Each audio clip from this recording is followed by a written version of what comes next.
All right, look, I know we've talked about this movie before, and it is weird. It's very outsized, the effect that this movie has had and its ability to linger with me, considering I think I've only seen it once when I was a kid in theaters with my family, whenever it came out in the late 80s.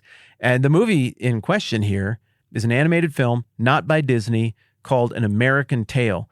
And it's about a family of mice who immigrate to the United States, and they get separated. And it made such an impression on me that I remember even the little kid mouse name who got separated. His name was Fievel. Oh, you know what? I think I remember the last name is the Mouskowitz family. I think Fievel Mouskowitz. That sounds right. And this story moved me. It worked on me when I was a kid, and it kind of works on me now, even as I think about it, because in the beginning of the movie, you see how great it is when they're all together. And then when they get separated, you're like, I want that back. I want that for them, and I want that for me. I want that to feel like things are right in the universe. And so you really got stakes. You got something to root for. And maybe it wouldn't make as great an impression on me if I saw it again now. Maybe I would love it even more if I saw it again now, since now I'm seeing it through the lenses of a dad and not through the lenses of a kid. But whatever the case, I think there's a reason that those kind of separation and reunification stories resonate with us. And I think the reason is because that story is etched into the spirit, the psyche, the heart of all of humankind. Part of that is just because of death. Death feels weird, feels off, feels really strange that in just one breath, in one moment, in one heartbeat, something as profound as a life, as a person with all their dreams and memories and ideas and love and all that goes into that could just go away. And that's it. That brokenness of that imperfect fellowship we feel with other people, it gives us this hint. It tells us there's something more to this than just mammals that live and die. So that's one reason that I think a story like An American Tale, these separation and reunification stories, stick with us. Another reason is because I think it is the grand story of human turmoil and stakes and what we're going through is a story of separation and reunification. And that's the story as outlined in the Bible, which, if you really look closely at it, the Bible covers a period of time beginning in before things existed and ending in after time as we know it, construct it, and measure it has passed on to something else. So it covers everything. And the story of everything starts with unbroken fellowship between God and humanity. And it's really good. We get this little taste of what it's like to be in this garden, in this paradise, in this place where it's hard to imagine anything better ever. But then we feel the tragedy as that presence of God with humanity is broken. It's separated by the introduction of sin and failure and death into the system. And then, as we've discussed so many times, just a few chapters into the Bible, we're met with the big pivot point in the whole history of everything, and that is, will God begin the reunification process, or as we often call it, as you and I hang out here and talk, the redemptive plan. And how weird would it be if you watched the first 15 minutes of American Tale and Fievel gets lost and his family's like, well, we're mice. We'll just make more. Wait, what? That's the end of the movie. Roll the credits. Nobody would like that movie very much. But obviously, the moment where the family chooses not to give up, I mean, obviously, you want your kid back, sets the whole thing in motion. Same thing with the Bible. God chooses a redemptive arc, a plan that takes us toward reconciliation. And then a whole lot of things happen in the Bible, and that can get really disorienting for us because there are so many plot threads and narrative things. But if we boil it all down, it comes back to this: God's redemptive plan. He's putting back together a broken relationship. Jesus gives us a whole bunch of parables about this, right? About seeking and saving the lost and all of this business. And he's not just making that up out of thin air. That is the through line of everything that we see in the Bible. So even though the tangible fellowship between God and man is profoundly disrupted by the events at the garden, God is still present throughout the Old Testament. Genesis and on into Exodus, we see God being present in very subtle ways, but we also see God breaking the laws of time and space to be very present in tangible ways that hint at the restoration of this relationship in a tangible way down the road. God shows up as fire in a burning bush. I suppose that's his presence. I suppose even the Passover is indicative of his presence in a terrifying way. And then the events of the Exodus itself, well, God shows up in dramatic physical manifestations to protect and guide his people. As we get out into the desert, into Sinai, we get stuff in the book of Exodus describing God's glory showing up and being present and visible and tangible with his people. It's not a garden. He's still in the desert on the Sinai Peninsula. And he's not just walking around looking like you made in his image. It's different, but he's there. And so we're reminded the presence of God and union with God is still the goal of all of this stuff. But then as you move out into the desert through the rest of Exodus and into a lot of the narrative that is encapsulated in the book of Numbers, we see that God apparently is going to be present with these descendants of Abraham who are being led by Moses in still a very tangible way. And they get told to make a tent. God's going to live in the tent. And then God's presence, his glory, shows up in the tent. Now, the language is kind of tough on this stuff. Sometimes there's really vivid descriptions about it looked like smoke. There was fire. Fire consumed the thing. Other times it just says the glory of the Lord was there. And you don't really get a picture of what it would have been like to see it or feel it or experience it. But the language of the text gives you a clear sense that you knew that God was present in a very real way, even in those times when you couldn't really see it. Well, the Spirit of God in the book of Numbers, I think Numbers 11 is where we first see that. I don't know that off the top of my head. I was looking through this beforehand. I'm not going to dig all the way through it. I think it's Numbers 11. Is it? Now I'm looking. Nope, I was wrong. It's Numbers 10. Here we go, verse 33. So they, the Hebrews, set out from the mountain of the Lord and traveled for 3 days. The ark of the covenant of the Lord went before them during those 3 days to find them a place to rest. The cloud of the Lord was over them by day when they set out from the camp. Whenever the ark set out, Moses said, "Rise up, O Lord, may your enemies be scattered, may your foes flee before you." And whenever it came to rest, he said, "Return, O Lord, to the countless thousands of Israel." So we're seeing this slightly ambiguous relationship kind of spelled out here. There's something tangible about God's presence, but also the idea is that God's presence goes out among the people of Israel as well when they set up shop. And this is very important for how this whole presence of the Lord thing plays out throughout the rest of the Old Testament. We know that he's around this Ark of the Covenant. We know the Ark of the Covenant, the presence of God, is associated with this portable temple, this portable dwelling place where the tangible presence of God exists with them, even if that tangible presence doesn't look like a dude or however God looked when he was in the garden. Well, it's a long journey, but eventually these people get set up. They have a kingdom, and David's son Solomon builds a temple for God to dwell in. And God confirmed that this would happen with David as well. And then in 2 Chronicles 7 and 1 Kings 8, it's two accounts of the same thing.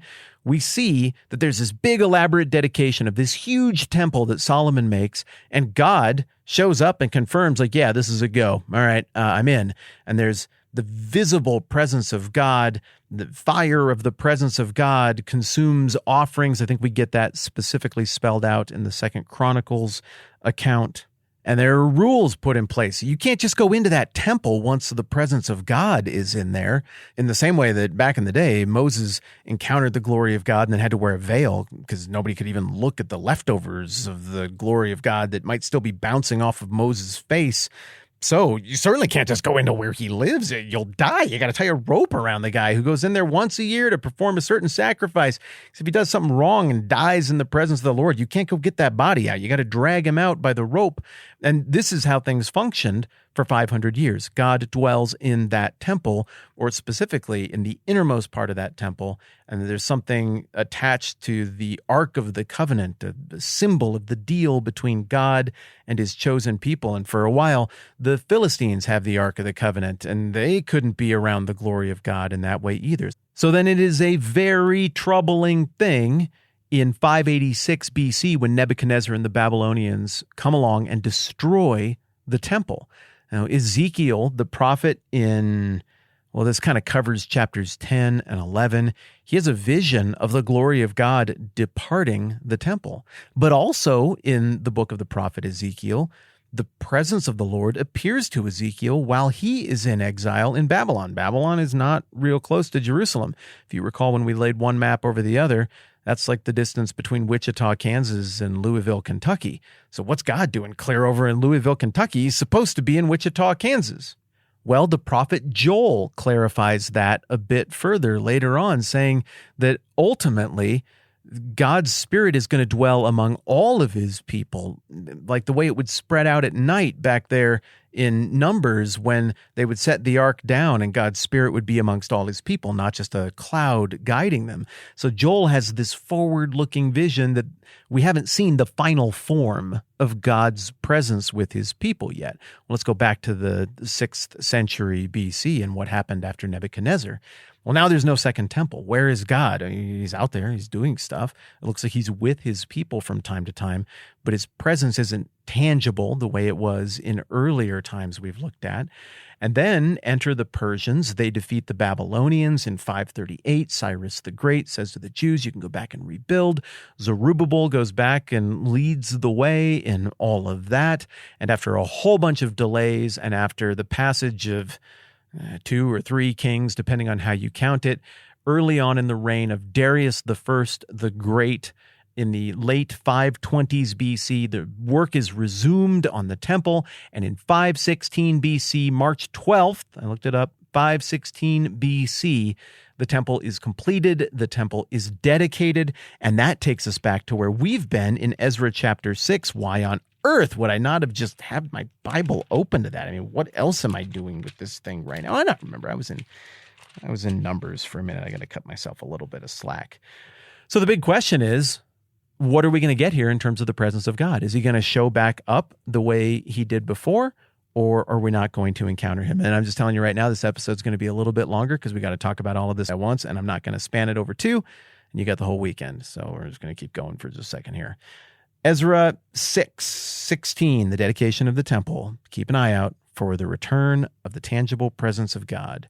Then the people of Israel, the priests, the Levites, and the rest of the exiles celebrated the dedication of the house of God with joy. For the dedication of this house of God, they offered 100 bulls, 200 rams, 400 male lambs, and as a sin offering for all of Israel, 12 male goats, one for each of the tribes of Israel. Now note that back here in 2 Chronicles 7, which I happen to have because I have all of the books of the Bible just bound up in one handy edition that I keep with me for this podcast. In case something from other parts of it comes up, then I can just turn over there without having to go to other books or scrolls. Am I stalling because I'm having trouble finding this passage? I mean, yes, I am. So God's glory shows up in 2 Chronicles 7. It says, when Solomon finished praying, fire came down from heaven and consumed the burnt offering and the sacrifices, and the glory of the Lord filled the temple. The priest couldn't enter the temple of the Lord because the glory of the Lord filled it. Okay, so now back over here to Ezra chapter 6. We just sacrificed a whole bunch of things, and we get to the end where we describe what all the sacrifices were, and now would be the time, if it's going to be like before, that we should have a bunch of fire come down from heaven and the presence of the Lord arrive, and then nobody can go in there or they die. But let's just keep going. Okay, so there's a bunch of sacrifices. Ezra 6:18. And they installed the priests and their divisions and the Levites and their groups for the service of God at Jerusalem, according to what is written in the book of Moses. That sounded pretty final. There's a little bit left here in Ezra 6. I guess I'll just read more and we'll see if maybe God's presence shows up here. On the 14th day of the first month, verse 19, the exiles celebrated the Passover. Well, that's cool. The priests and Levites had purified themselves and were all ceremonially clean. The Levites slaughtered the Passover lamb for all the exiles, for the brothers and priests and themselves. That's not the presence of God. Okay, so the Israelites who had returned from the exile ate it together with all who had separated themselves from the unclean practices of their Gentile neighbors in order to seek the Lord, the God of Israel. Oh boy. So they're still seeking the Lord, the God of Israel, because he looks like at this point, he's still not there in the way he was before. For 7 days, they celebrated with joy the feast, and no, I'm skimming all the way to the end here. No, There's nothing that sounds like what happened with the dedication of the first temple. So where is God? Where does he live now? Is he present, but just not tangibly present this time around? Why isn't there any fire? Where is the fire? Are we going to get the fire later? The fire seemed to indicate the presence of God, his spirit, his tangible manifestation among people. Why do we not have fire? And I guess we're just going to have to look through the rest of the Bible to try to figure that one out. If you look at some of the intertestamental bits of Jewish literature that Jews do not regard as scripture, but that some expressions of Christianity do regard as scripture, you will see some attitudes expressed there that God was dwelling in the temple in the 2nd and even 1st century BC, but that it was a different dwelling and that it wasn't tangible. This got put to the test when the flailing Jewish Hasmonean dynasty during the age of Julius Caesar and Pompey, the 1st century BC, when they reached out to Rome to say, we're having trouble managing our own business, can you come in and help us straighten it out? Well, that invitation proved to be too appetizing for the Romans. And we'll come help you straighten it out. We totally won't stay forever and make you into a vassal state. But they did. And the very famous politician and general Pompey showed up, and he was really curious about this second temple that was dedicated back in 516, March 12th, 516 BC. So he just went right in, and by all accounts, he was fine. There's a story a little bit earlier on when one of the leaders who's descended from the Greek generals who worked with Alexander the Great in the 2nd century BC, apparently he was trying to sacrifice pigs on that altar, which is absolute blasphemy. But apparently people weren't dying when they went into the temple, into the Holy of Holies anymore. Make of that whatever you will. It's a place where extra-biblical history and intertestamental religious writings and the Bible all kind of intersect. So by the time you get to the world of Jesus of Nazareth in the early 1st century AD, there's this huge question and debate out there. Where is the presence of God? Is it scattered amongst his people as the prophet Joel anticipated? Or is that scattering amongst his people still going to come later on? How will God's presence manifest again? How do we get the Mouskowitz family back together metaphorically? How do we encounter the tangible God with us, God among us, presence of God again like we used to? Because we didn't get the payoff that we were hoping for when we tried to do everything right and dedicate the temple exactly the right way. We followed all the same steps in Ezra 6 as we did before, and now you've got hundreds of years of ambiguity and disagreement on this point. Jesus shows up, and in the very early going of the theological story of his life, according to John, we get this gem, John 1:14. The Word became flesh and made his dwelling among us. We have seen his glory, the glory of the one and only who came from the Father, full of grace and truth. If you've never looked closely at the ongoing drama of the presence of God or lack thereof, if you don't feel the religious, cultural, historical trauma of the second temple dedication not going like the first temple dedication, then you're not going to appreciate how hard these words of John hit. But if you have thought about that a little bit, which if you're still with me at this point in this extra long special edition of the 10-Minute Bible Hour podcast, you have thought about it. If you have done that, then this hits super hard. The Word became flesh and made his dwelling among us. We have seen the glory of the one and only. One and only are both capitalized in this translation, who came from the Father, full of grace and truth. Now all of a sudden, pow! What John is saying right here in the early going is this Jesus, who all of you reading this have heard of, he is God with us, God dwelling among us, Emmanuel. And John goes on to put particular attention on all of Jesus' visits to the temple, demonstrating the presence of God in this temple that everybody had been debating and waiting around to see if ever it would be filled with the presence of God. And what John is pointing out was, it was. But then things pivot beyond that moment, and we get our fire from heaven like what we saw back in 2 Chronicles. We finally get that tangible payoff, that tangible affirmation that everybody back then was waiting for, that they spent their lives and their money and their resources and their political capital and all of their hope on. It finally happens in Acts chapter 2.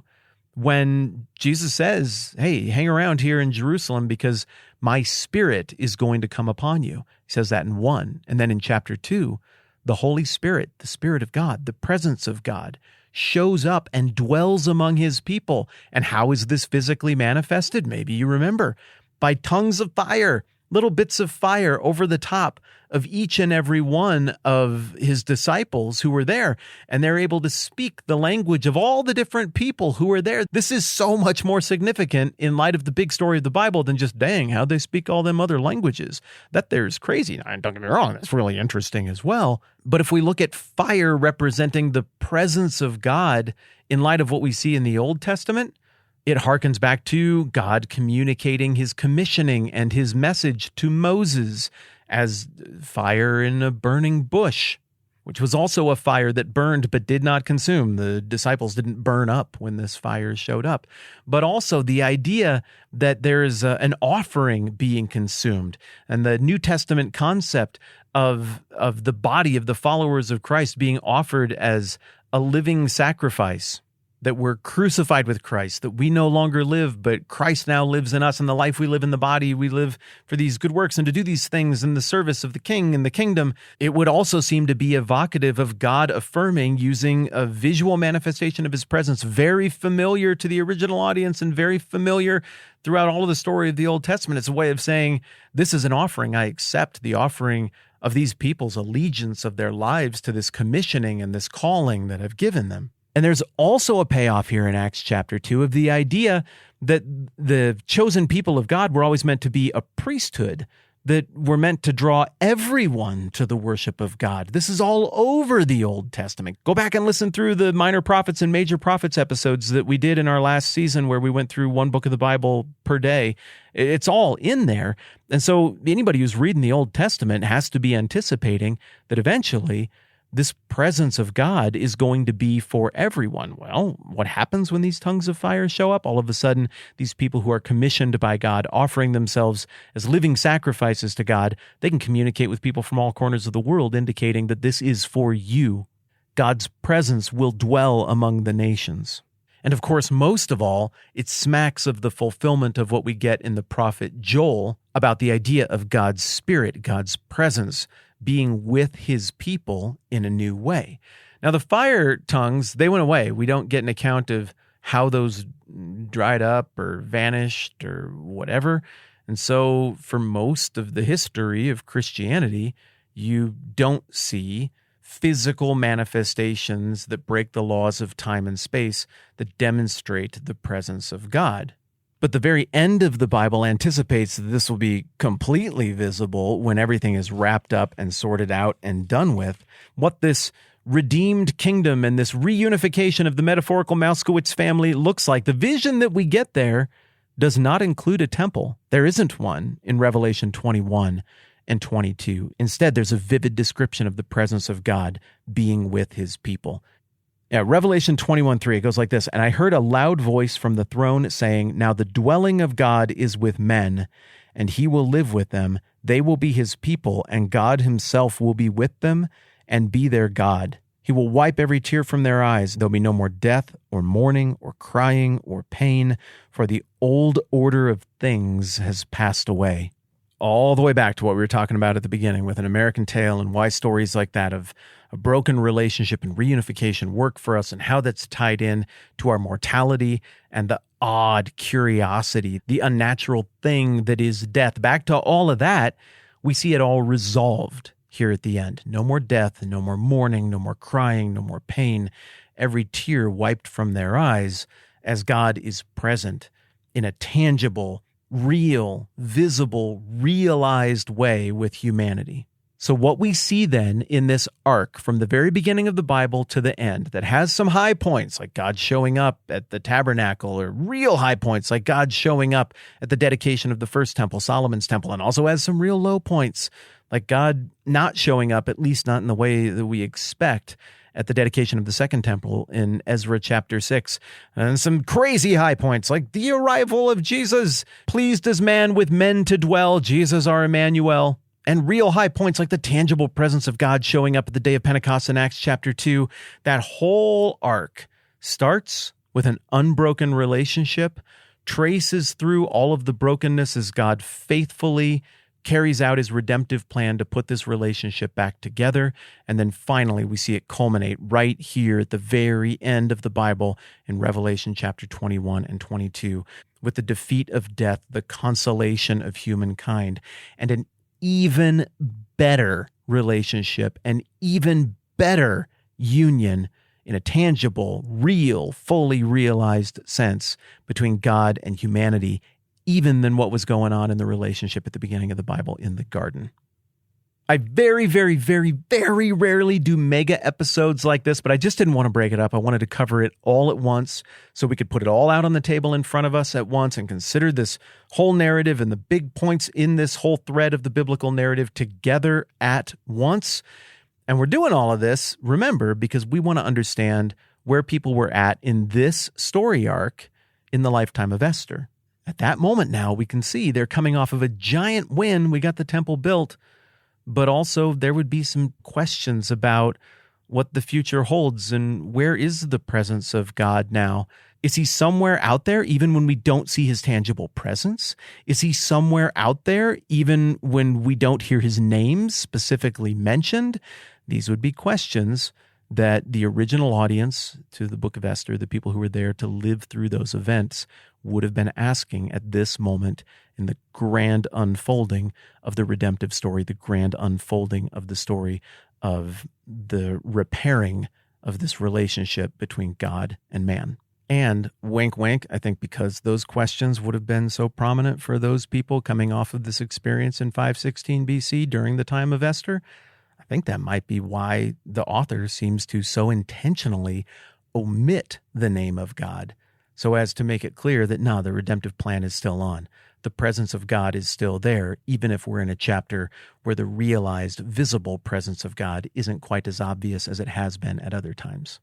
Thanks for going super, super, super big picture with me. Again, if this is the first series that you've done with me on this particular podcast, you might enjoy going back over the weekend here and picking up some of those episodes that are relevant to stuff we've talked about from the previous season where we went through each book of the Bible, one book per day. We cover a lot of that stuff there as well. Thank you. You're awesome. I love doing this with you. I'm Matt. This is the 10-Minute Bible Hour podcast. Let's do this again soon.